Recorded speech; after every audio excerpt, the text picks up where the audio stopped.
Hi guys, welcome to short girl honey. నేనైతే ఈరోజు ఇంటికి వచ్చేసాను అనమాట. ఇంటికి వచ్చిన తర్వాత ఫుల్ టైర్డ్ అయిపోయానండి జర్నీ చేసి. సో పడుకున్నాను.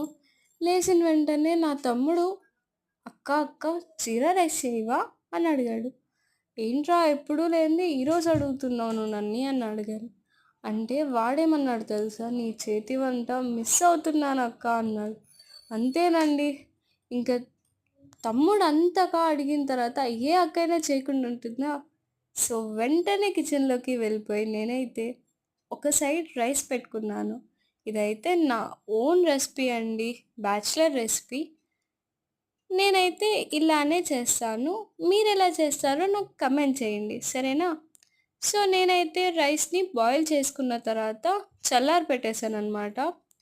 చల్లారి పెట్టేసిన తర్వాత ఇప్పుడు స్టవ్ ఆన్ చేసుకొని ఒక సైడ్ ప్యాన్ పెట్టేసుకున్నాను. ప్యాన్లో ఆయిల్ వేసిన తర్వాత నేను చూపించిన విధంగా మీరు తిప్పినట్లయితే ఆయిల్ అనేది ప్యాన్కి బాగా స్ప్రెడ్ అవుతుంది. సో మనం రైస్ వేసినప్పుడు అది అంటుకోకుండా ఉంటుంది, నీట్గా వచ్చేస్తుంది అనమాట. నేనైతే ఈ ట్రిక్ ఫాలో అవుతానండి, నచ్చితే మీరు కూడా ఫాలో అవ్వండి. ఇంకా నేనైతే ఆయిల్ వేడైన తర్వాత ఆయిల్లో కరివేపాకు, జీరానే కదా మనకి మెయిన్. సో జీరా తీసుకొని స్మాష్ చేసి వేసానండి. ఎందుకంటే జీరా ఫ్లేవర్ మనకి జీరా రైస్లోకి బాగా పడుతుంది.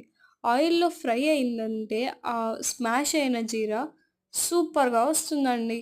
స్మెల్ అయితే, ఫ్లేవర్ కూడా చాలా బాగుంటుంది. మీరు కూడా ట్రై చేయండి ఒకసారి.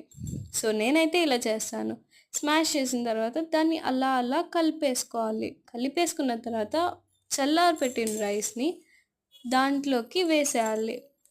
ఎందుకంటే నేను ఇలా చేస్తానని మీకు ముందే చెప్పాను కదా. సో అలా వేసేసిన తర్వాత దాన్ని, అంటే ఇక్కడ సాల్ట్ కావాలండి, కానీ నాకైతే సాల్ట్ సరిపోయింది అనిపించింది. సరిపోకుంటే మీరు కొంచెం సాల్ట్ స్ప్రింకిల్ చేసుకోండి రైస్ వేసిన తర్వాత.